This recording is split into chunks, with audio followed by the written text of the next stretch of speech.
Okay, good afternoon, everyone. Let's get started. First up is Senate Bill 520.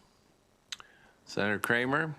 Mr. Chair, can I bring up our outstanding Chief Administrative Officer of Montgomery County? You could. Actually, there's a seat up here for him. And I just want to remind you today this is the Finance Committee. Today it is. It is. That means I have all the time in the world. And it means that we're going to dig deep into your bill. So deep into your bill. Huh.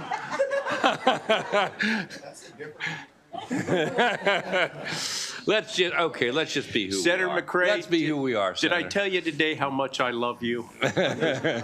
Okay. All right, let's get started. All righty then. Good afternoon, Mr. Chair, members of the committee. Ben Kramer here to introduce Senate Bill 520. Colleagues, this is a straightforward, responsible measure. It authorizes, but this is what's important, it does not mandate a charter county to override its charter-imposed property tax limitation by a simple majority vote of the county council for the limited purpose of funding the county's public safety budget. The bill does not require any county to act, and it does not raise taxes. It simply provides local elected officials with an additional tool, if needed, to meet core public safety obligations. Public safety is the most fundamental responsibility of government. Police officers, firefighters, emergency medical personnel, 911 operators, and emergency management professionals are the backbone of our communities. When residents call 911, they expect someone to answer. When a home is on fire, they expect a rapid response. And when a community faces violence or disaster, they expect trained professionals to protect them. These are not optional services, they are essential services. Charter counties already have the authority to exceed property tax caps by a simple majority vote, as this bill does, for local education funding. Senate Bill 520 simply provides parity for public safety. If we recognize that educating our children is a foundational governmental duty worthy of flexibility in extraordinary circumstances, then protecting those same children and their families through adequately funded public safety services is equally foundational. Importantly, this legislation respects local control. Charter counties adopted their tax limitations through their own governing structures, and Senate Bill 520 does not dismantle that. It provides a very narrowly tailored authorization so that when public safety needs demand it, whether due to rising costs, recruitment and retention challenges, inflation, or emergency preparedness requirements, local officials can act responsibly and transparently. The bill ensures that decisions remain in the hands of those closest to the people, our county councils, who are accountable to their voters. It is a permissive tool, not a mandate. Counties that do not wish to exercise this authority need not do so. Just that simple. At a time when public safety agencies face increasing operational costs, evolving threats, and heightened community expectations, we should not tie the hands of local governments from meeting their most basic duty, keeping our residents safe. For these reasons, Mr. Chair, members of the committee, I respectfully urge a favorable report on Senate Bill 520. Thank you very much, Mr. Chairman, members of the committee. For the record, my name is Rich Madalino. I am the Chief Administrative Officer of the Montgomery County Government. I'm here representing the County Executive, Mark Elrich, today. I want to thank Senator Kramer for introducing this bill. As some of you know, I spent 12 years as a member of this committee. During that time, Senator King led the effort on the Maintenance of Effort Reform Bill that included the provision that Senator Kramer referenced to talk about providing counties the ability to have a supplemental property tax to pay for education, because the whole idea was sort of as a safety valve. The General Assembly is going to provide more requirements for the local governments to fund and to produce through our school systems. We need to have the ability to provide the revenue to do that. Everything we do, if you step back for a second as a county, everything we do, and I know, Mr. Chairman, you spent 8 years as a county council member in Howard County. Everything we do by authority of the General Assembly.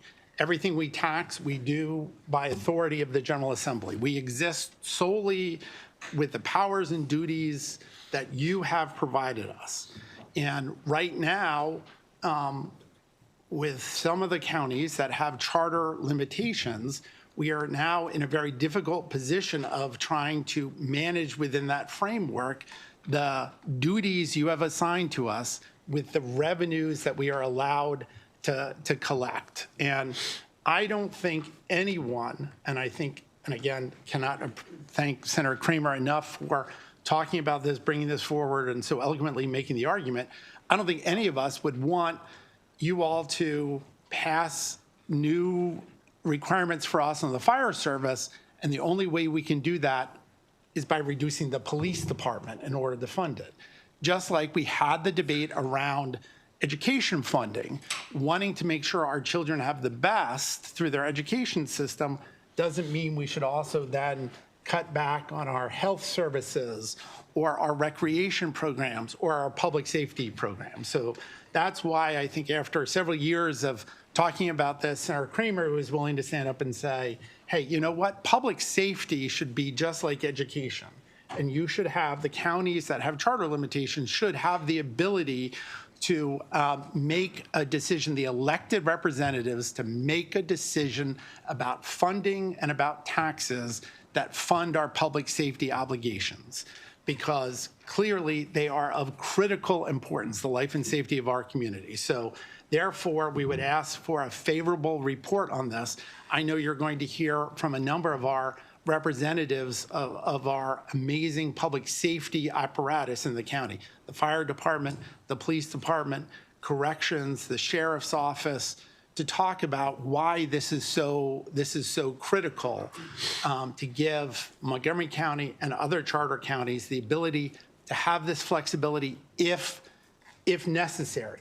As Senator Kramer said, it doesn't require anything. It does not change a tax rate.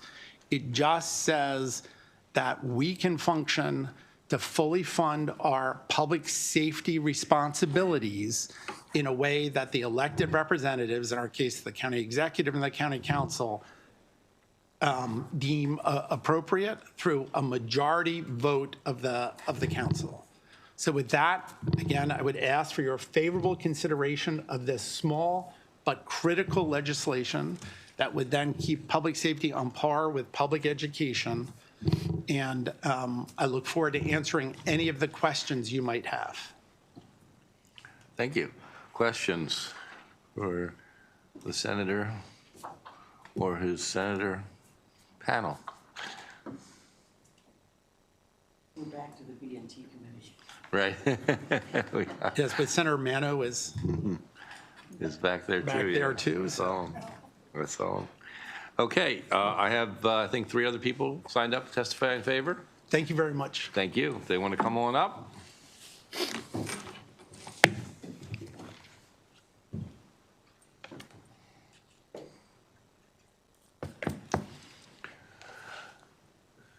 Whoever wants to begin first, that's fine.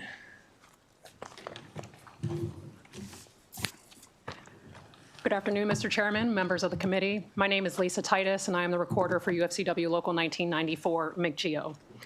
On behalf of UFCW Local 1994, we respectfully submit this testimony in support of Senate Bill 520, which provides charter counties with a narrowly tailored mechanism to exceed property tax limitations for the express purposes of funding approved public safety budgets. UFCW Local 1994 represents thousands of public service workers across Montgomery County, including Sheriff's Office personnel, 911 emergency communication specialists, Department of Corrections personnel, and frontline employees who deliver emergency services, and to include behavioral emergency services to our members of the community. Our members are the people that our residents depend on in moments of crises through answering emergency phone calls, ensuring public safety in our courts and our communities, and providing essential mental health services to vulnerable populations. Senate Bill 520 acknowledges a growing reality faced by charter counties across Maryland, the increasing demand for emergency response, behavioral health services, crisis intervention, and public safety infrastructure often outpace the rigid revenue limitations imposed by charter tax caps. While these limitations were established with the intent of fiscal restraint, they were not designed to account for the evolving and complex public safety challenges facing our modern local governments. Public safety is not limited to just law enforcement or fire and rescue services. It also includes our 911 professionals who serve as the first point of contact in emergency situations, our deputy sheriffs who ensure safety in our courtrooms and throughout our community, providing help to domestic violence victims, assisting those that are in mental health crises, and apprehending fugitives. Our health and human services mental health professionals who often work side by side with our law enforcement partners. They provide help to those experiencing mental health crises, supporting domestic violence survivors, protecting children and seniors from abuse and neglect. With that, I'll yield back and just ask and urge that you that this is a favorable report for Senate Bill 520. All right, good afternoon, Mr. Chair. Jeff Buttle, President of the Professional Firefighters of Maryland. I also serve as the IFF Local President for Montgomery County. I'm here today in strong support of Senate Bill 520. This bill provides charter counties in Maryland with targeted, practical, flexible to fund one of the most important essential responsibilities, public safety. Counties are on the front lines of ensuring that residents receive timely emergency response, effective fire protection, and life-saving EMS services. Yet many charter counties operate under rigid tax caps that were adopted years ago under very different fiscal conditions, and those caps can make it difficult to respond to rising costs, staffing shortages, more favorable hours of work, and increasing service demands. Senate Bill 520 does not eliminate tax limits broadly. Instead, it allows a county by majority vote of its elected governing body to exceed charter limitations specifically and only for public safety funding. That narrow focus strikes the right balance between fiscal restraint and community protection. It preserves transparency and local accountability while ensuring counties can meet their fundamental obligation to keep residents safe. When response times increase, when departments struggle to recruit and retain personnel, and when equipment upgrades are delayed due to budget constraints, public safety suffers. This bill gives local leaders the tools they need to address those challenges responsibly and proactively. For these reasons, I respectfully urge a favorable report on Senate Bill 520, and thank you for your time and consideration today. Good afternoon, Mr. Chair, honorable members of the committee. My name is Lee Holland. I'm the president of FOP Lodge 35 in Montgomery County. I'm representing over 1,400 active retired police officers in support of this bill. This bill gives charter counties limited authority, similar to the authority that already for funding public education, to ensure adequate funding for public safety when local tax caps would otherwise prevent them from meeting core public safety needs. As Senator Kramer said, it does not mandate a tax increase and applies only to approved public safety budgets. For law enforcement, this flexibility is essential to addressing staffing shortages, training needs, and rising operational costs that directly affect community safety. Senate Bill 520 includes safeguards by requiring that additional revenue be used exclusively for public safety purposes. For these reasons, Montgomery County Fraternal Order of Police Lodge 35 respectfully urges a favorable vote. Thank you. Thank you. Questions for this Panel. Thank you all very much. Thank you, Mr. Chair. Thank you. 5:38. Senator McCray. I think so. I'm going to bring up, you have folks who are testifying on this, you can bring them up. Yep, please. This is the same bill from last year. It's a fabulous bill. It really is, Mr. Chair. No changes. Just moving it past 1 year.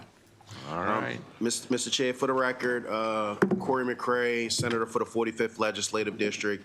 And as you stated, with Senate Bill 538, it's the opportunity to make sure that our sports facilities, Orioles and Ravens, have the opportunity to do raffles to make sure that they're doing good work that happens within the respective committee. This is similar posture to the one last year, and all it's doing is making sure instead of having it as a 1 year, we can continue to do it. Very good. Thank you, Mr. Chairman, members of the committee. Nick Manis here representing the Baltimore Ravens. First, we'd like to thank Senator McCray for putting the bill in. The one difference it does do this year, it includes the Ravens, where last year it just included the Orioles. So it's adding us to the mix, and we appreciate the Man, how did we miss that?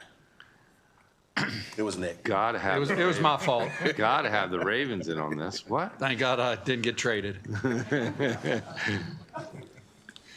Good afternoon, Mr. Chair, members of the committee. First, thank you to Senator McCray for putting this bill in. My name's Gabe Auteri I'm with Harris Jones and Malone here on behalf of the Baltimore Orioles, here to support SB 538. And in addition to stressing the importance of removing the sunset provision that the legislation from last year's session put into place, I just wanted to highlight a couple of the things that the raffle money has gone to support in the community. The Northwood Baseball League, which serves the Northwood community and surrounding neighborhoods, which I know is close to Senator McCray. The Enoch Pratt Free Library, which operates 25 libraries across the city. Justin Power Kids, which works with children and families facing pediatric cancer in Maryland. Pathfinders for Autism, which educates and trains community members to support and improve the lives of individuals with autism and their families. Beloved Community Services Corporation, which is a nonprofit focused on economic development and community support services, in addition to all the other work, all of the other philanthropic work that the Orioles do in the community. This is an important program, and so we're grateful for the opportunity to come here in support of it. It's awesome. Makes me want to buy more tickets. Thank you, Mr. Chairman and members of the committee. Brandon Etheridge, General Counsel for the Baltimore Ravens. Thank you for having us in today. Thank you for considering this bill. We really do believe that this will allow us to continue to do, along with the Orioles, incredible work in the Baltimore community. So here to answer any questions you all may have. Terrific. Questions for this panel? Good show. Thank you. Thank you.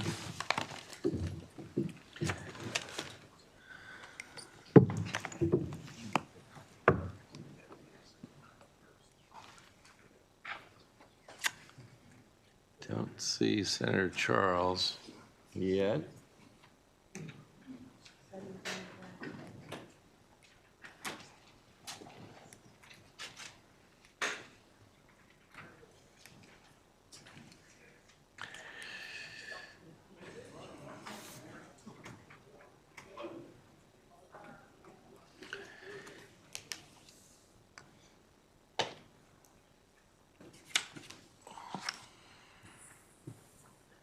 So while we got a minute here waiting for Senator Charles, just a couple housekeeping things that I was going to talk about later, but I might as well talk about them now. Just some things to remember. One, we've got, at this point, 3 work groups going, Land Records, Tax, and Decade Act. And you'll either know you're on them or somebody will let you know soon enough. If you cannot make those meetings, you need to let the chair of the respective committee know that you're not going to be there, because we need you to be there to get through some of these complicated issues. The second thing is, and that's just a general, as Senator Jennings joins us, and I know he's out doing another bill. So, and I know we all have to do that. But if we could all work on getting here on time, that would be really great. I'd appreciate it if we did worked on that. And the last thing, on the floor, when you've got the second reader, remember that it's yours. Not only do you have to be prepared for it that day, but you also need to be prepared for it should there be questions on third reader. And I just want everybody to be conscious of that and think about that and know it ahead of time. I know you all know that, and we're doing a great job, by the way. We've had a great year so far. But as things get a little more complicated, that's something that I want to be clear about. The other thing is, make sure you've all figured out who your person on the phone is. And make sure that person on the phone is ready and knows when you have to come up. If they need to be there, and if it's a complicated enough issue that you may not be able to, or you may need to phone a friend issue. So, Wingman. Zucker's my wingman. Zucker is your wingman. That's right. Got both wings. No. So, but everybody needs to make sure you've identified that and know that it just sort of happens without having to think about it. So that was it. But like I said, been a good year so far. We're doing great. However, Senator Charles is not doing great right now. So we're going to move on. Well, let's do Senator Quarterman. That one should be quick and easy.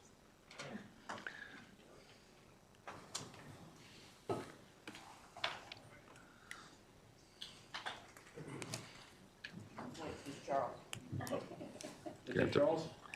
Yeah, I guess so. Yeah. Senator, nice to see you. Thank you, sir. I appreciate you guys waiting on me. Senate Bill 547. Good afternoon, Chair Gazone, Vice Chair Rosa Pep, and members of the committee. For the record, I am Senator Nick Charles, representing Legislative District 25. Senate Bill 547 is about data, transparency, and protecting Maryland's economy in a changing federal and interstate landscape. Over the last several years, Maryland has experienced volatility and reductions in federal funding streams. As we navigate this environment, we are also examining policies that prioritize Maryland-based businesses in our procurement process. But here's a fundamental question. How can we responsibly create procurement policy if we do not fully understand where our own public dollars actually end up? Right now, when policymakers ask agencies and funding recipients basic questions about economic impact, we are often told the same thing, that data does not exist or it's not tracked in a usable way. Now, we can track what we spend, but not what the spending accomplishes. Senate Bill 547 begins fixing that. The bill establishes a uniform reporting structure for recipients of state and local government funding and vendors paid with public dollars. Each year, funding recipients and contractors report to the comptroller whether work occurs in state or out of state, workforce size, MBE participation, and where the work is performed. The comptroller then compiles a single annual report to the General Assembly showing where taxpayer dollars are actually going and how they support Maryland's economy. This is not about penalties. This is not about restricting competition. This is about transparency and informed policymaking. Now, why does this matter? Public procurement is one of the state's largest economic development tools, yet a meaningful portion of spending tied to work performed here ultimately leaves our state. Without consistent reporting, lawmakers cannot determine where economic leakage occurs or how to strengthen local participation. This also affects equity. Maryland has long maintained minority business enterprise participation goals, but achieving those goals require reliable measurement. Without standardized data, we cannot identify where participation succeeds and where barriers remain. It is also a fiscal issue. Taxpayers deserve to know not only that dollars were spent properly, but where those dollars supported Maryland workers and businesses. So for an example, if a county awards a large facilities maintenance contract funded with state dollars, and reporting shows that some contracted labor and materials come from outside of Maryland, policymakers can clearly see the spending is not circulating locally and can work with industry and workforce partners to grow in-state capacity. So if Maryland strengthens its in-state preferences, this is another issue we have to deal with. Other states may respond in kind. So, which Maryland industries rely on interstate contracts? What is our exposure? Would certain sectors or minority-owned businesses be disproportionately impacted? And without data, we are legislating in the dark. And that's what we're trying to get away from, legislating within the dark. And Senate Bill 547, it provides the foundation to make those decisions responsibly.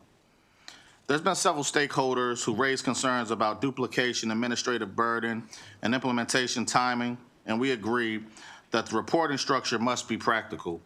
We are open to sponsor amendments that add a materiality threshold so routine purchases are excluded. We phase in reporting and delay tax form integration until the comptroller modernization is complete, and allow agencies to rely on existing data sets where compatible information is available, provide simplified reporting for small vendors, and protect confidential business information through aggregated reporting. So with these adjustments, the bill streamlines existing data and limits reporting to meaningful transactions.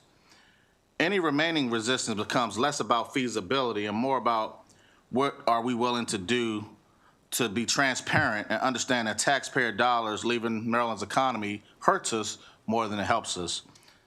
Our fiscal note reflects a modern, modest, one-time IT cost and minor administrative adjustments.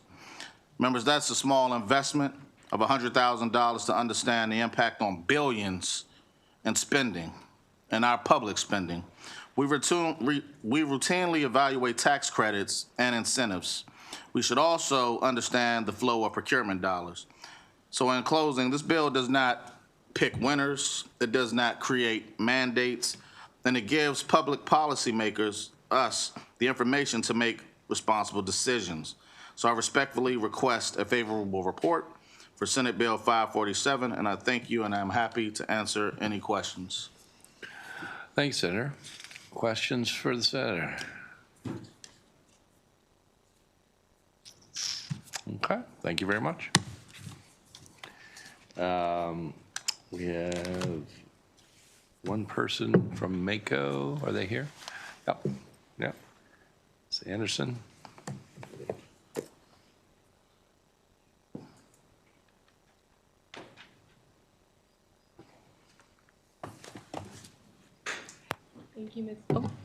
Thank you, Mr. Chair, members of the committee. My name is Carrington Anderson here on behalf of the Maryland Association of Counties in respectful opposition of Senate Bill 547.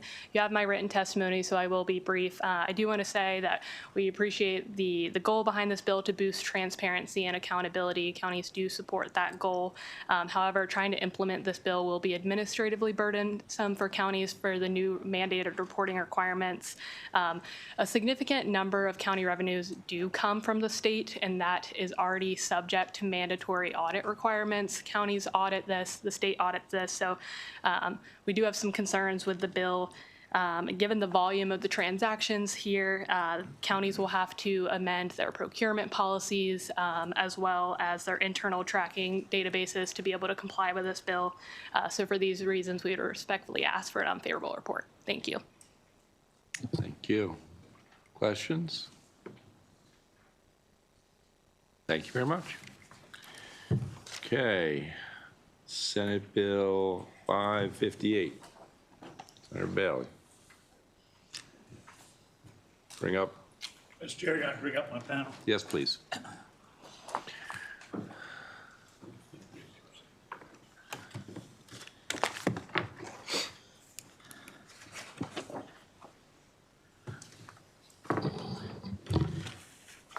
Good afternoon, Mr. Chair, distinguished members of the committee, Senator Jack Bailey, representing District 29, St. Mary's, and Calvert County. So today, I want to talk to you just a little bit about the oyster wars. Actually, not really the oyster wars, but we're going to talk about oyster. We're going to talk about some of the things that have been a challenge here in the past. And Senate Bill 558 simply codifies the process that has occurred for many years through an MOU that's been going on since 1996.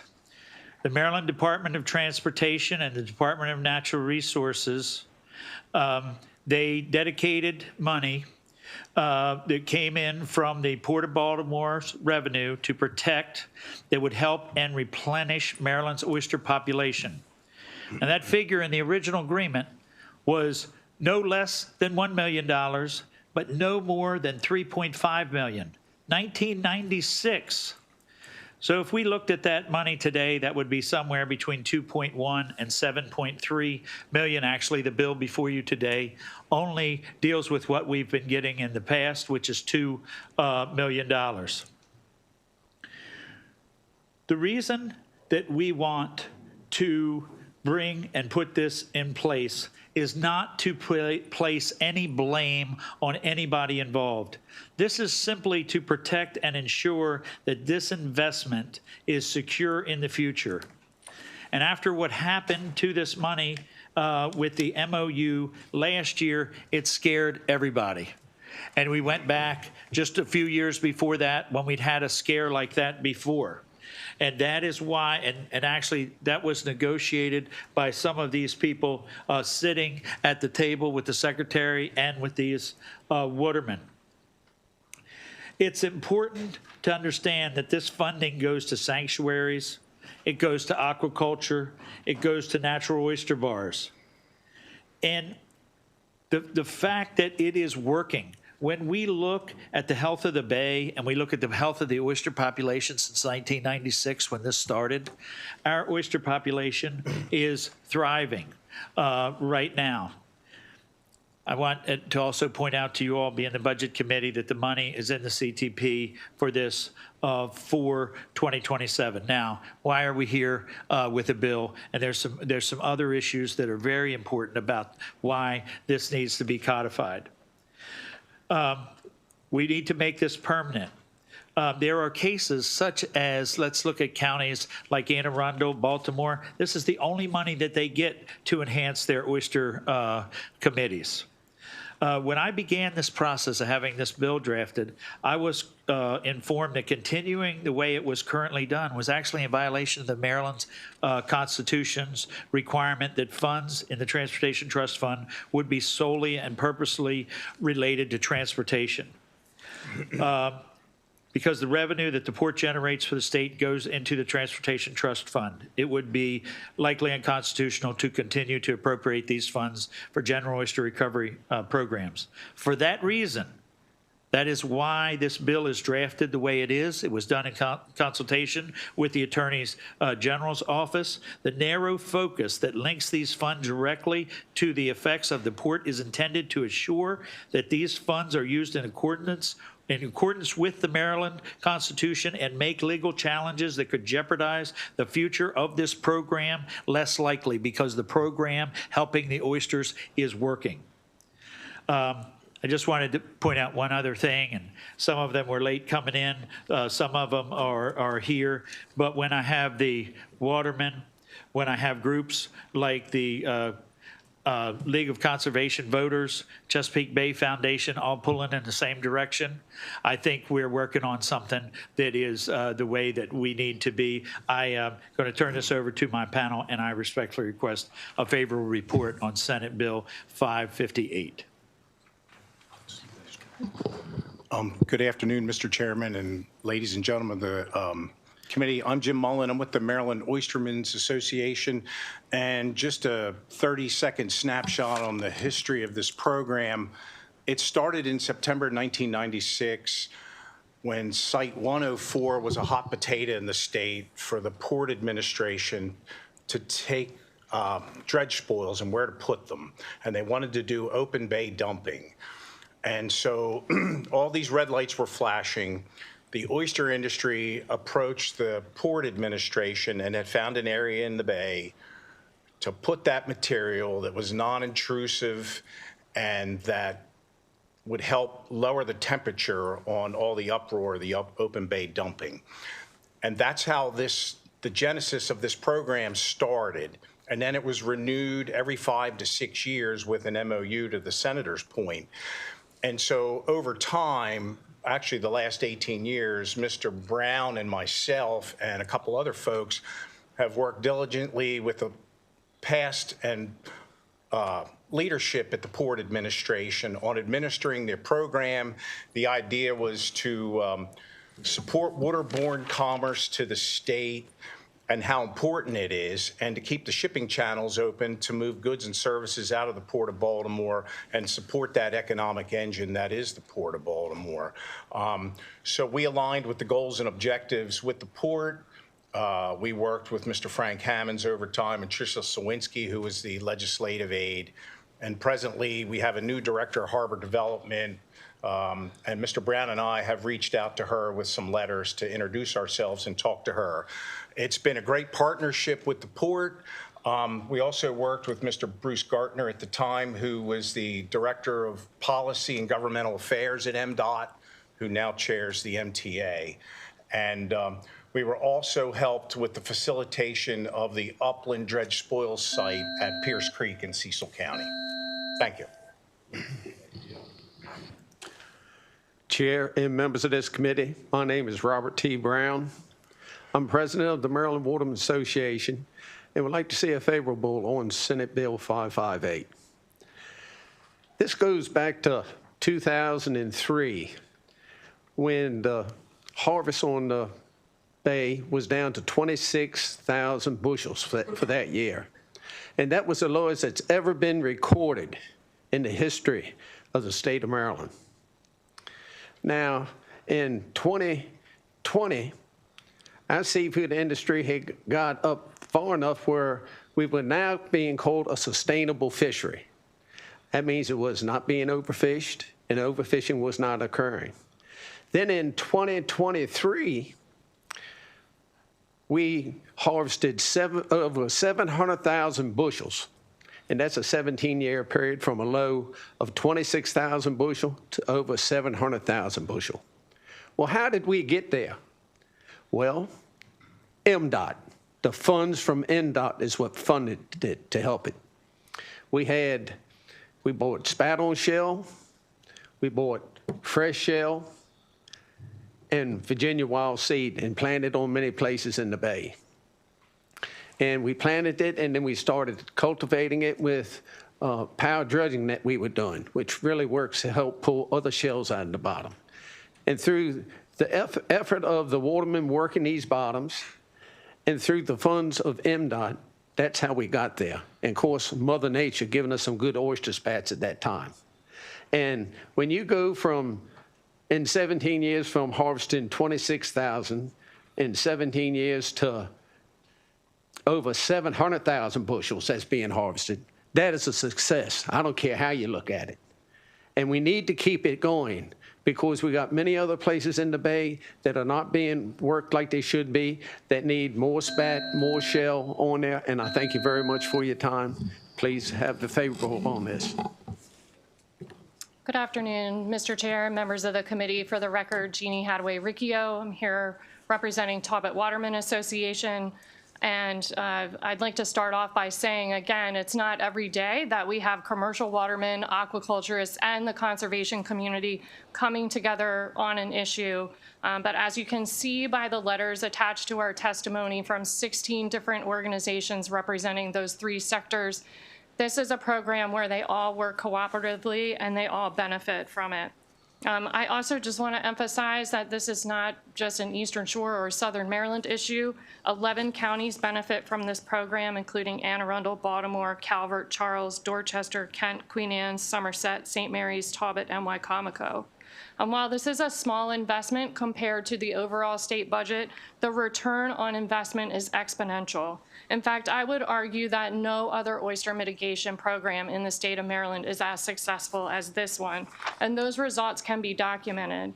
Also attached to our testimony is a chart showing the results just from Talbot County, including 98 million spat on shell planted and over 46,000 pounds of nitrogen removed in just 10 years. That success is due to the fact that natural recruitment is at an all-time high, and this program actually works. So that makes this exactly the right time to continue and build on the success, not backslide. This program helps Maryland's economy, it improves our water quality, and it's also helping to protect one of Maryland's most iconic native species. And for these reasons, we strongly support this legislation and respectfully request a favorable report from the committee. We're happy to answer any questions you may have. Thank you. Senator Hammond. Thank you very much. Question. So I'm just looking at some of the testimony from some of the agencies. So just so I understand, there is this history of agreements between MDOT and DNR since 1997. Has there ever been a time period in that span where there wasn't funding coming from the TTF for this? Well, in between 2006 to 2009, let's just put it this way, the money got misallocated. We went to the Port Administration and we spoke to them and we got the train back on the tracks. We don't know what happened with that, but we worked with the colleagues at the port at the time and the leadership there. So we got the train back on the tracks, but there was a 3-year period that the money did not flow forward. It was put into the department, but then the department never dispersed it, the Department of Natural Resources. Okay, but other than that one blip, there has been consistent funding and collaboration through the entire time period? Oh, yes, ma'am. Every time the renewal came up, we would meet with the port, and then what would happen was then we would all meet with the department and basically just sit in a big conference room, and we would have to put together a work plan for each county, and then how that money would be dispersed to each county. So there would be an accounting of, hey, to Mr. Brown's point, you're going to do X amount of this and that, and this is what it's going to cost. And then that's how all the accountability of the financing was. So it was everything was above board. Okay, thank you. So just to respond, Senator, I very much appreciate your question. And when this started in 1996, if you remember, I said it was somewhere between $1 and $3.5 million. And at that point in time, it was set up so that was the actual oysters or spat or shell that was put there. Right. At the time that when a gentleman was just speaking about that we didn't get any money, that money was still accepted and it went to salaries in the Department of Natural Resources for other issues. And we had some budget crunch. As a result of coming out of that, there was $1.6 million allocated. But at that point in time, the Department of Natural Resources kept half of the money for administrative fees. So they kept $800,000. In about 2018, it went up to $2 million. When it went to $2 million, at that point in time, DNR kept $1.2 million for administrative, and we only got $800,000 out on the bars. And that is what this legislation does, is it says, hey, we understand there's a budget crisis. We only really need $2 million, but if we get $2 million worth of shell and spat and get them put out there in the bars, just look how successful it's been when we got half a loaf of bread. If we got the whole loaf, it would help everything in Maryland. Other questions? Okay, thank you very much. Are there more folks who want to testify? We do have a couple more people. And, Mr. Chair, I know there were some issues in Chrisfield this morning. They're still out of power, and I think we might have one person that is not signed up that drove up here. Okay, great.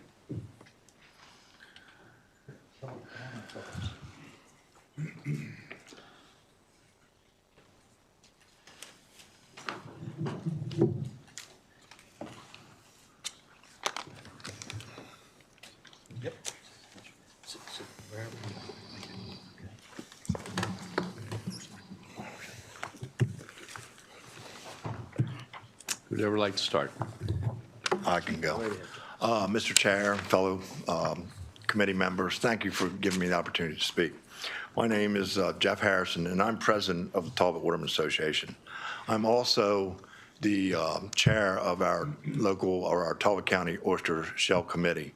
There are 11 oyster shell committees around the states. That's all the counties that border the bay. We recently met with DNR to go over our budget. We meet usually the first week of February. This year in the budget, there's $2.2 million. 45% of that is the MDOT money that we're trying to secure. In other counties, like Baltimore, I think it was mentioned, they really need that money. Up to 90% of that money is the only monies they get. We, in our parts of the budget, is $325,000, and the MDOT accounts for about 38% of that funds. We partner with DNR and the ORP, the Oyster Recovery Partnership, to disperse these funds and to put these shells and oysters on the bars. We've been extremely fortunate in recent years in our seed and shell program, with 5 out of the last 7 years seeing record spat sets. These funds are being wisely used and have not only seen growth on our natural oyster bars, but they're also expanding these oyster reefs. In recent reports by DNR, oysters have more than tripled since 2003. The monies this bill would provide are key to maintaining this upward trend in more oysters in the Chesapeake Bay. Also, there's Bill Sealing was signed up. He's sick, and he wanted me to read this. Bill Sealing of the Chesapeake Bay Seafood Industry Association wanted to be here to testify. Unfortunately, he is very ill and could not attend today. He's asked to express their support of this bill. And so I and he are asking for a favorable report on this bill.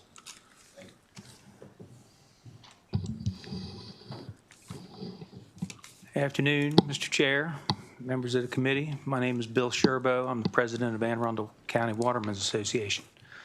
Ever since the state did away with the shell program, Anne Arundel County relies on the funds from MDOT solely for the most part. But I want to talk about the most important word in the whole bill, I think it's only in here once, is mitigate. The process of keeping the harbors and channels open for commerce in this state require dredging, which does irreparable harm to the environment that we all rely on. And you've all heard of like Poplar Island dredge spoil site, which is like the darling of MDOT and the environmentalists in the state.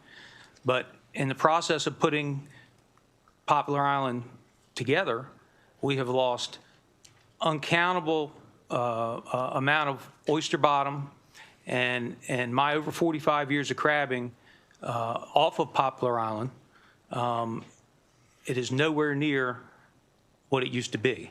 Now the state is proceeding further down the bay with another dredge spoil site similar to Poplar Island, and dredge spoils has to go somewhere, but the mitigation of this has to be protected for the environment and for oysters and crabs. And with that, I hope to hear a favorable review of this bill. Thank you. Mr. Chair, Mr. Vice Chair, committee members. My name is Tim Mortis. I'm the president of the Cecil Harford Watermen's Association and second vice president of the Maryland Watermen's Association. As mentioned with Baltimore County, I'm going to use that as an example because for several years, a while back, I was their representative on the Oyster Advisory Commission. Majority of the money from Baltimore County has gone to 3 areas up above the bridge that without that, there would be no oysters above the bridge. You have Peachtree, Orchard, Swan Point, and then the spots on Man o' War, that one of them has managed to stay open and has provided oysters for us to buy up there. Myself, I personally own a crab house, and not having to have oysters delivered, and I can drive 20 minutes, a half hour down the road and grab oysters to bring back there. I mean, it's been huge. The amount of money that this has generated above the bridge, which without, we wouldn't have oysters up there.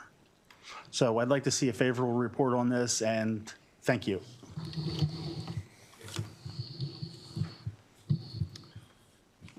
Thank you, Mr. Chairman and committee members. I'm Ward Slacum, the Executive Director of Oyster Recovery Partnership. In addition to my written testimony, I'm here to support Senate Bill 558 to establish the Chesapeake Bay Enhancement Program. The Oyster Recovery Partnership is a 32-year-old Annapolis-based nonprofit organization that helps execute Maryland's oyster restoration agenda. ORP's mission is to support and promote both the economic and the ecosystem benefits of oysters. We perform this mission by working directly with the Department of Natural Resources, the University of Maryland Center for Environmental Science, Maryland Watermen, and other partners. Each year, Oyster Recovery Partnership coordinates the production of billions of new oysters planted in the Chesapeake Bay. For over a decade, ORP has collaborated with the Department of Natural Resources, Maryland's county oyster committees to administer and effectively use the funding provided by the Maryland Department of Transportation. These funds are used to support the practice of shell repletion and the production of new oysters that are planted into the bay. These practices are considered best management practices to maintain and sustain the oyster fishery and to restore the broader population of oysters. Over the course of ORP's support of these funds, we have observed oyster populations increased, as well as already discussed the harvest of those oysters. Improvements to the health of Maryland's oyster population is attributed to many factors, but practices to support and sustain oyster fishery are included in one of those positive factors. These practices also mitigate dredging channel maintenance activities that are known to deleteriously affect oyster habitat. Creating a dedicated mitigation program ensures the continuation of these practices in a structured and consistent manner and would be a small investment that would provide outsized returns in terms of economic benefits that include jobs created, jobs supported, and will have a positive effect on the health of Chesapeake Bay by supporting the maintenance of healthy oyster reefs. For those reasons, I urge the committee for a favorable report on Senate Bill 558. This panel. Senator Stalling. Thank you, Mr. Chair. Not a question, just a comment that I'd like to say, first of all, thank you all for coming out and supporting of the watermen. And we know how important the oyster is for the state of Maryland, representing the Port of Baltimore and Man-O-War, and how important that reef is to us, but how we have to properly do the jobs of and be more responsible, and knowing that the only way we can be responsible is having no funds. And so I appreciate the good senator doing this bill, and appreciate you all coming down and testifying. Thank you, Mr. Chair. Thank you. Any other questions? Senator, good Thank bill. you. Thank you. All right. 609.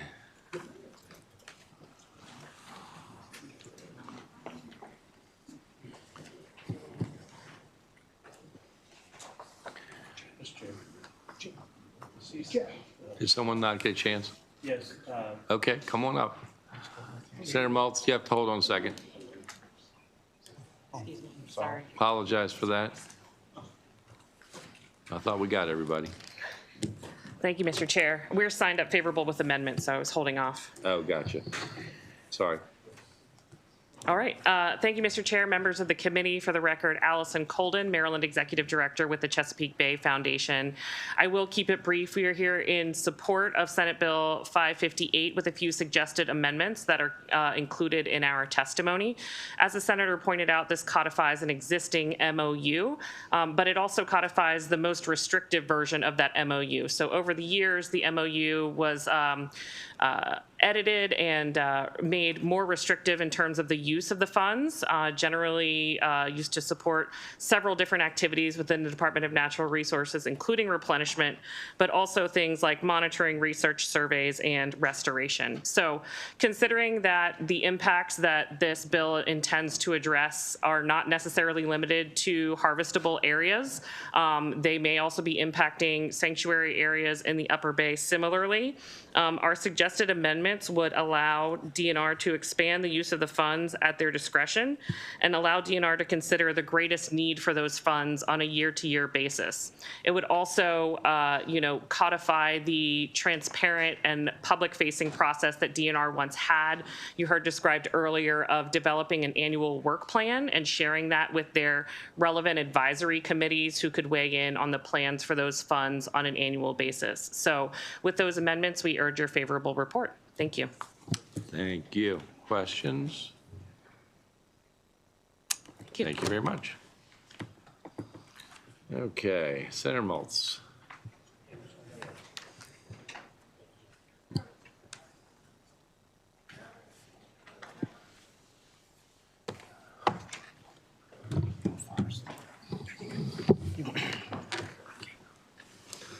You ready? Good afternoon, Mr. Chairman, Vice Chair, committee members. It's an honor to be here with you to present Senate Bill 609. This is identical to the bill that we considered last year. It was approved by the Senate last year. It sets a deadline on payment. It sets a deadline on payment after projects have been done. It sets it to 90 days. This is dealing with retention proceeds for government contracts. It's a pretty short, simple bill, and that pretty much explains it. And I urge your favorable report, and I thank you for your support last year. Thank you, Mr. Chair, members of the committee. For the record, Matt Tefel here on behalf of Associated Builders and Contractors of Maryland, in full support of this bill. As the senator mentioned, we were here last year in support as well. We do have two technical amendments to the bill, but besides that, this also goes in line with aligns with some other bills you're going to hear tomorrow in regards to prompt payment and how we're trying to streamline getting our contractors and subcontractors paid in a real reasonable time. So with that, we urge a favorable report for Senate Bill 609. Good afternoon, Mr. Chair, members of the committee. My name is Kevin O'Keefe on behalf of Independent Electrical Contractors Chesapeake. We represent 150 electrical contractors, most of whom are subcontractors, and we support this bill because what it does is it provides timely payments and helps with cash flow, which is very important for contractors. For that reason, we request a favorable report. Thank you. Questions? Thank you very much. Thank you. Thank you, guys. Thank you.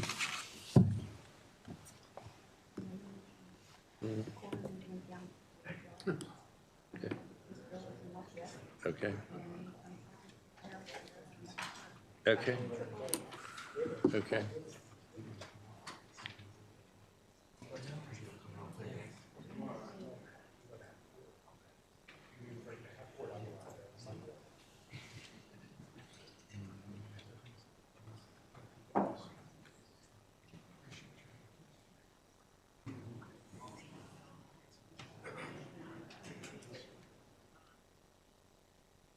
I think it has.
today.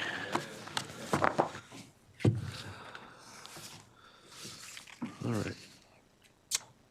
Thank you, Chair Gazone, Vice Chair, members of the committee. For the record, Senator Paul Quarterman, representing District 2, Washington, Frederick counties. Thank you for the opportunity today to present Senate Bill 638, Natural Resources, Maryland Heritage Areas. Senate Bill 638 would improve the effectiveness of our Maryland heritage areas across our state. Specifically, the bill as drafted allows, it does not mandate, but allows the current cap to be lifted and reset from $6 million to $12 million. Again, this is authorizing language. Colleagues, many of you are probably familiar with this bill. Last year, it passed out of this committee and the Senate floor unanimously. Additionally, it passed the House 137-1. Ultimately, though, the bill was vetoed due to some internal concerns that we believe have been worked through.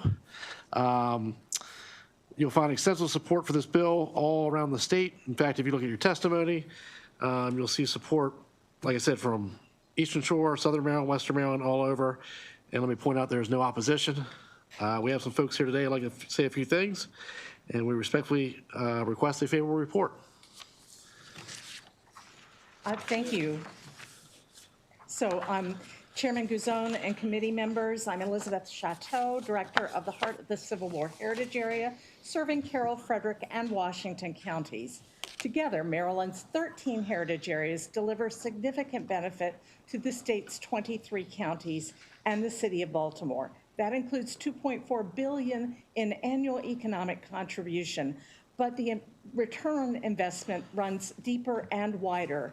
Heritage area projects make it possible for visitors and our residents to experience diverse stories, traditions, outdoor recreation, and more, preserving and activating what makes Maryland uniquely Maryland, including DNR lands and sites. In doing so, we all gain new perspectives on our roles and responsibilities to each other and the places we call home. In the nation's semi-quincentennial year, and as we prepare to commemorate Maryland's 400th anniversary, investment in Maryland heritage areas is more important than ever.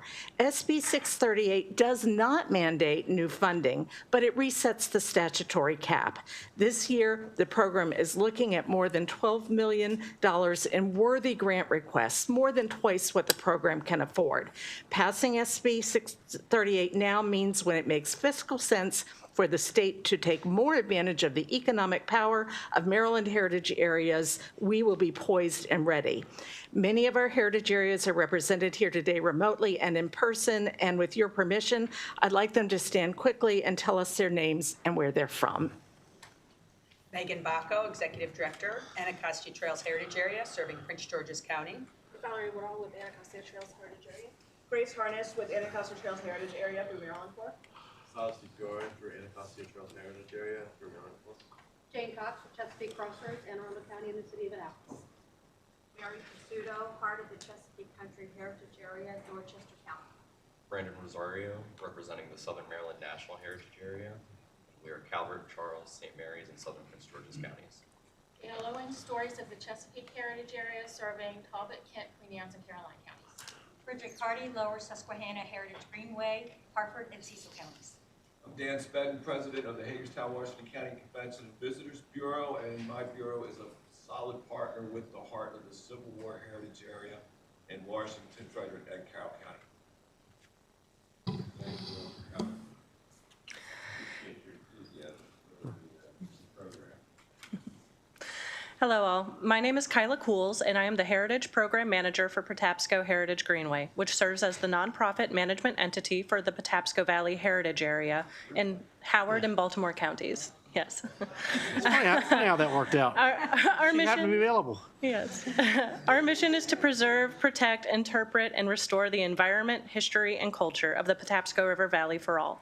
With our partners, we have brought increased vitality to heritage tourism, enhancing the visitor experience and driving interest in local businesses. MHAA grants, along with our technical assistance and marketing, have supported a wide range of projects in the heritage area, a few of which I'll briefly note. The Howard County Courthouse exhibit will contribute to the interpretive landscape of the new Capitoline Center, scheduled to open this weekend in Ellicott City's former courthouse. Preservation Maryland's Ellicott City Jail Rehabilitation will create a new center for climate and heritage while exploring the site's complex history. Grants to Friends of Patapsco Valley State Park have supported interpretive signage, the highly successful mobile visitor center, and trail finding and wayfinding enhancements that improve visitor access to outdoor recreation and historic sites. Ellicott City's Historic District Partnership expanded its Main Street visitor experiences, and the Howard County Tourism Council undertook a substantial interior renovation and exhibit overhaul of its historic post office visitor center. Farther from Ellicott City, grants have contributed to Howard County Conservancy's new signage and exhibits, supported unique performances, and ensured the adaptive reuse of historic structures. Smaller grants have brought programming and exhibits to the Elkridge Heritage Society, Elkridge Assembly Rooms, and Howard County Historical Society. Funding through the State Heritage Area Program has been crucial to this effort and is the primary tool used to encourage heritage tourism to Maryland, supporting unique placemaking that helps anchor communities and attract visitors. As such, PHG urges favorable consideration and passage of Senate Bill 638. Thank you. Questions for this outstanding panel? Yes. Thank you, Mr. Chair. Just two of my constituents are out there. It's not on yet. Yeah, two of my constituents are out there. They were part of the Anacostia Watershed group, including Valerie Woodall. Valerie, it's good to see you. And Grace Harness, who I've known since she was a little person. So it's really wonderful to see you, Grace. All right. Thank you.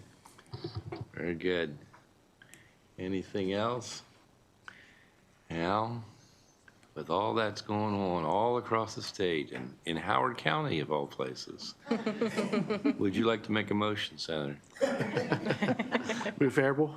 All those in favor? Aye. Opposed? Thank you very much. Thank you. Thank you. Thank you. Now, anybody wants to be a sponsor? I think a couple you are. We got everybody. All right. Thanks, Thank you Chairman. all for coming out. Thank you. Thank you. I gotta run downstairs. All right. 668. It don't all work that way, Senator, but we'll see what you got. Bless your heart.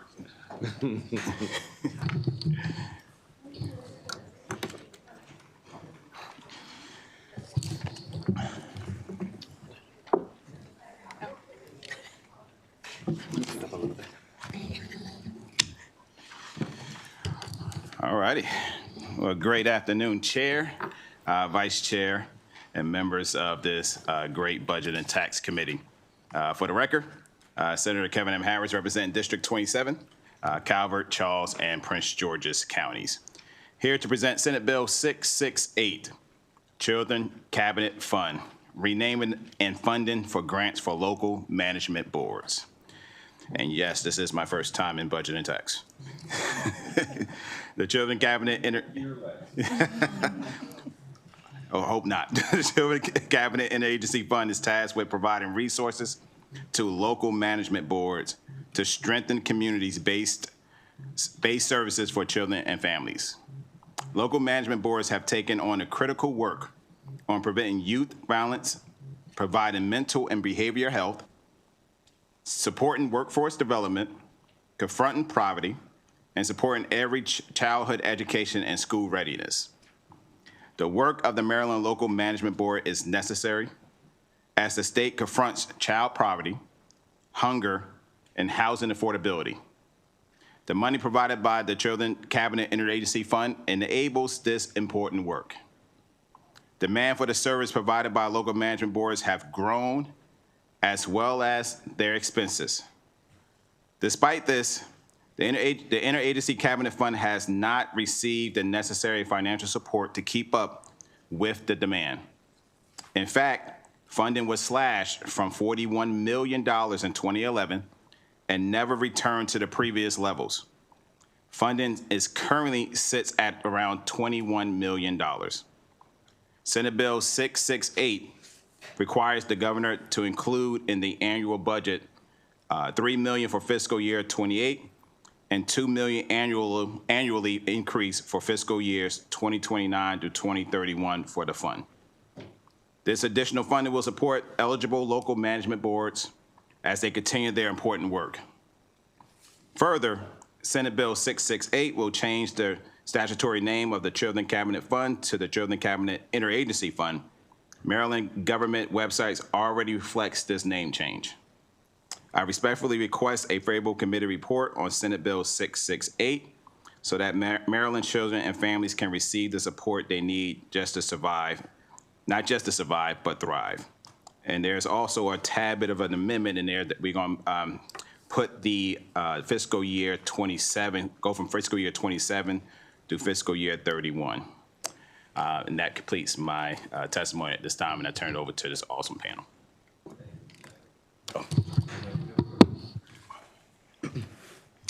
Good afternoon, Chair Guzone and members of the Budget and Tax Committee. First off, thank you to Senator Harris for sponsoring this legislation. For the record, my name is Addison Pruitt, and I'm here representing the Maryland Association of Local Management Boards in support of Senate Bill 668. Today, we have a critical opportunity. We have the opportunity to strengthen the backbone of our state, our children, our youth, and our families. Since the 1990s, LMBs have led the charge in promoting family stability, youth engagement, and reducing economic hardship for vulnerable communities in the state of Maryland. Over time, as Senator Harris has mentioned, funding for LMBs have significantly decreased, while the need has significantly heightened.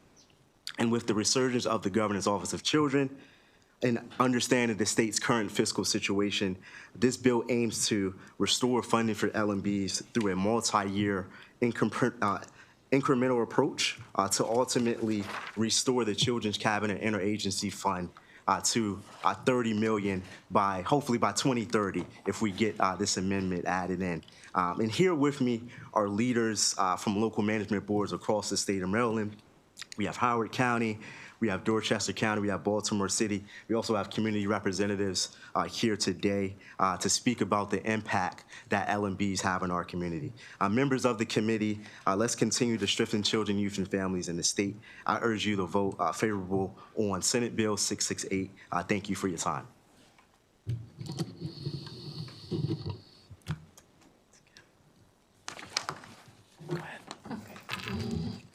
Sorry. Good afternoon, Chair and committee members. Thank you for the opportunity to be here today. My name is Kim Eisenreich, and I serve as chair of the Maryland Association of Local Management Boards, and I'm also the administrator of the Howard County Local Management Board, the Office of the Local Children's Board. On behalf of the association, I'm here to support SB 668 to increase funds for the Children's Cabinet Fund for LMBs. Maryland's LMB structure is a unique and nationally recognized model. We are supported by a state's Children's Cabinet, a coordinating office within the Governor's Office for Children, and 24 local boards that mirror the state cabinet at the community level.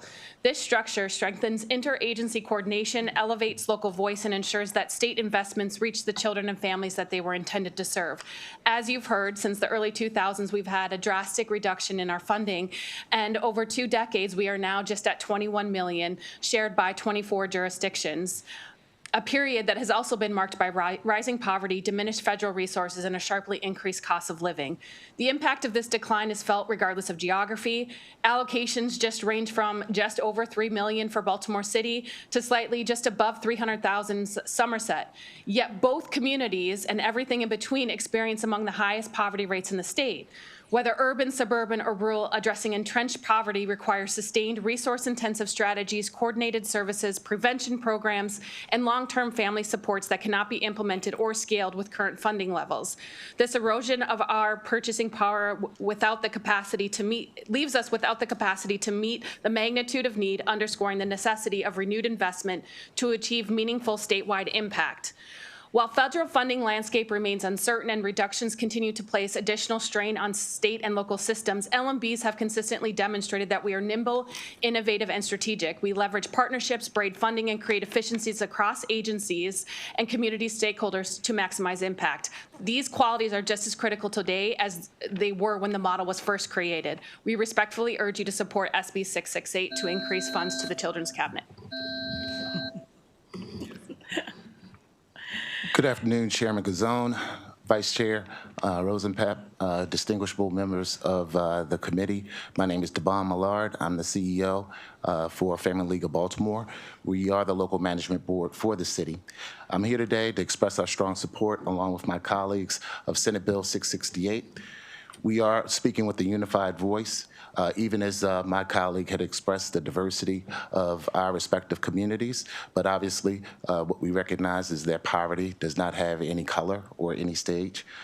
Family League serves as a cradle-to-career family resource organization in support of connecting thousands of families and services in support that translate into collective impact, with an aim of improving coordination of our human and family service systems.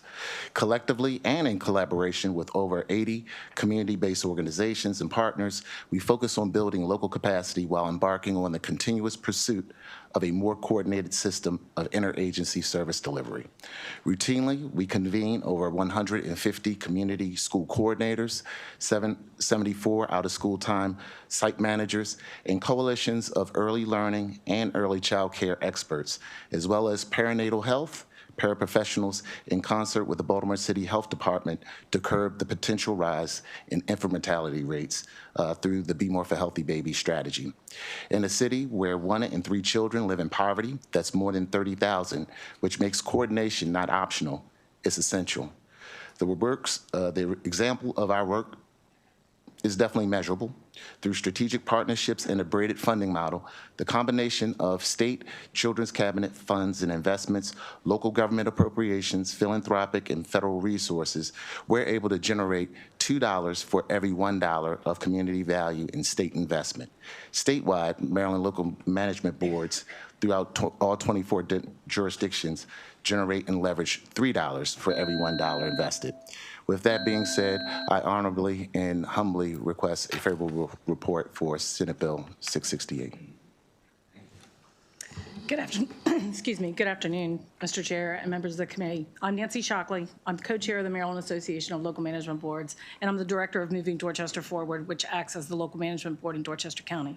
We in Dorchester County focus on 3 primary areas of focus, which is family and community engagement, along with educational equity with an emphasis on early childhood education and workforce development. I'm here today to support the multi-year investment request to restore funding to the Children's Cabinet Interagency Fund. This funding, as you've heard, has been on decline for many, many years. Our main purpose in our community is to connect people, bridge gaps, and build community partnerships to improve the quality of life in our communities. We play very critical roles in our community, and as dollars get tight and services get less, we're the go-to in our communities. We're the ones look to answer those questions and help with the braiding and blending of those funds and to help build out those systems and answer those and work with those families directly. We identify needs, we establish priorities within our community resources, and we minimize waste. We eliminate silos, which we know there are many of, and we ensure that there is no duplication of funding. We also seek out and braid funding for evidence-based and promising programs for our children and families. This funding request will strengthen the capacity at the local level to reduce child poverty, expand economic mobility, as well as enhance our cross-sector collaboration, which is so critical at this juncture, and ensure equitable access to services statewide. We recognize the fiscal challenges that Maryland's facing. However, investing in local management boards is an investment in Maryland's future. We hope you will strongly consider supporting this multi-year investment in Maryland's future. Our children and our families depend on it. We thank you, and we're here to answer any questions you might have. Thank you. Questions for the senator or the panel? Thank you very much. We also have a few other representatives too. Yep. Anybody else who's signed up for this, certainly feel free to come forward. I have 3, I think, names. Sanderson, Williams, Brown. I have 3 who signed up. I have 3 who signed up. I now see 6 people up here. You're multiplying. How about Ms. Anderson, Mr. Williams, and Ms. Brown? Thank you, Mr. Chair, members of the committee. My name is Carrington Anderson, here on behalf of the Maryland Association of Counties in support of Senate Bill 668. Counties support this bill for all of the reasons mentioned today and the unique position that local management boards are in to support children and families and the outcomes in our community. So for these reasons, we respectfully ask for a favorable report. Thank you. Thank you. Mr. Williams? Good afternoon, Chair Guzone and members of the committee. Thank you for allowing me to for my testimony today in support of Senate Bill 668 to increase funding for the Children's Cabinet Interagency Fund. My name is Ian Wright Williams, and I'm a senior athlete at Oakland Mills High School and a student intern with Howard County today. I'd like to share how CCIF funding has impacted my life and my community. Leadership and youth voices are key essential things to the youth council that I have been able and have the honor to run. Too often discussions are made about young people without young people being present. Being part of this work has allowed me to advocate for students across the county and ensure that our experiences shape policies and programs. I have also benefited from participating in various trainings focused on equity and access to mental health. These trainings expand my understanding of the barriers my youth face and strengthen my ability to advocate for inclusive situations. Workforce development is another issue I'm passionate about because economic opportunity directly impacts sustainability, education, and long-term success. Through the department's paid internship program, I have gained hands-on experience that prepares me for a meaningful career. I've developed skills in communication, collaboration, planning projects, and professional accountability. Mentorship is an essential to youth success. I have seen both the impact and the gaps that still exist. I have the opportunity of reviewing applications for youth mentorship programs, and that reality showed me how great the need is and how important it is to expand these opportunities. Thank you for your time. Thank you very much. Ms. Brown? Is there Ms. Brown? Pamela Brown? No? So I guess a bunch of you, did you not sign up or try to sign up, or did you know that you were needed to sign up? I'll give you just a couple quick We didn't know that words. we thought we were on a panel, so we didn't sign up. We just came with Okay. Howard County. Okay. So Yeah, if you could just is it okay to speak? move quickly. Okay, please. great. Yeah, Yes. thank My name is you. Rebecca Yenowin. I run a program through Teachers Democracy Project called Building Resilience. We've been able, through the Howard County Local Management Board, as well as Baltimore City, to implement some work with parents and caregivers. We've been creating opportunities for the most vulnerable and under-resourced people through this 9-week series. We provide tools to parents to navigate trauma, violence, and loss that are present in a systemic way in too many communities. We've been able to support parents in building connections with their kids, partners, through focus on empathic communication, problem-solving tools, and boundary setting. Just to give you a little sense of what this funding has meant, we worked with a parent who was struggling with her 6-year-old son, and she'd been yelling and using corporal punishment to try to get him to comply with things that she wanted him to do to clean up. She saw that it wasn't working, and through the tools that we provided for her, she decided to do something different. She empathized with him, she got on his side, she used problem-solving tools, she got her child's father on board, and together they stopped using corporal punishment. And they used consequences and appropriate communication to address the challenges. They were able to build connection with him, and they got the compliance that they wanted from him without having to lay a hand on him. This is about breaking cycles of violence in families as well as communities. From the over 350 people that we've served, we find that 93% show an improvement in family functioning and resilience, 93% show improvement in nurturing and attachment, and 89% show an increase in social supports. And just a quote from one of our participants. "This is the first time in 2 years I felt comfortable with letting my emotions and feelings out. I tried to bury them, but you told me it was okay to feel what I was feeling. and I'm starting to feel better. You helped me realize it's okay to not always be okay and how to breathe through those difficult moments. This bill helps make this kind of work possible, and we thank you for your time and support. Okay. Good afternoon, Mr. Chair and the members of the committee. I'm AJ Ali. I'm a 100% disabled veteran with PTSD and debilitating anxiety, managing my trauma by helping others heal. My hat is therapeutic and helps reduce episodes. I'm a lifelong Marylander with a few stints of living outside of the state and outside of the country, informing my perspective. I am the founder of Love is the Answer. We teach empathy, compassion, and social responsibility. We create opportunities for love to be put into action, and we produce meaningful media that captures people doing the right thing. I am here to support the work of the Howard County Office of the Local Children's Board and statewide efforts. SB 668 is not only important, it's life-affirming and even life-saving. The transformative work being funded addresses unmet needs that exist in Howard County and elsewhere due to a chronic shortage of resources dedicated to helping people learn how to love their neighbor. Howard County's local management board funding and other support has helped us to train a small army of highly skilled professionals to volunteer with love-based purpose and focus, exponentially increasing the volume and impact of their work in the community.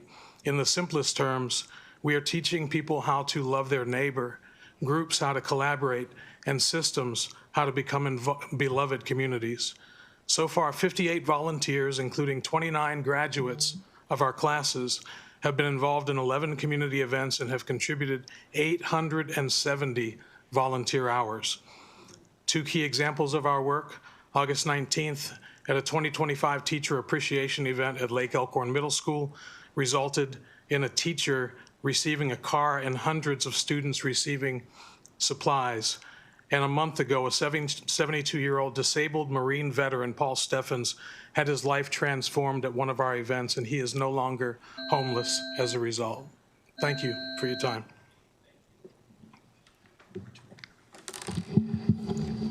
Hi, I'm Melvin Jones. I'm a graduate of the program, and I'm also one of the volunteers.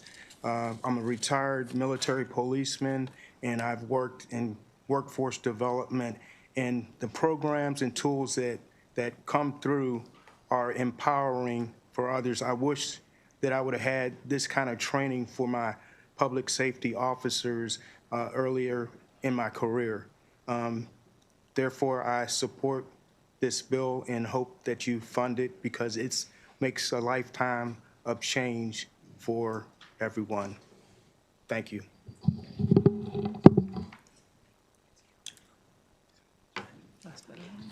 Thank you for the opportunity to speak to you. I'm Jacqueline Blackwell White. I am also a graduate of Learn and Lead and Serve in Love. Love is the answer is what I always remember.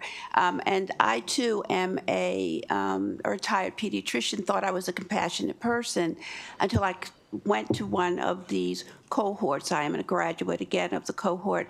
And I found out that even I still make assumptions and judgments about people that are unjust. So it is a course that teaches one to be reflective, one to understand that the importance of involvement in the community, that sitting back at your TV and tisk-tisking about all of the problems going on doesn't work. Love is an action word, and LOVE teaches us how to learn about what's going on around us, open our heart to the problems around us, volunteer to be part of the solution, because if you're not part of the solution, you're part of the problem, and then to empower others to do it, which AJ has done. I have volunteered in the school. I have learned so much that I can change using my skill set back into the community. And so I very much support this bill because we need more community involvement. We need more action love in our community. Thank you for the opportunity to talk and support this bill. Thank you. Appreciate y'all coming out today. Any questions for this group? Thank you all very much. Appreciate you. That concludes the hearing. What? Oh. Let's get going at 20 of. Okay? Back at 20 of, please.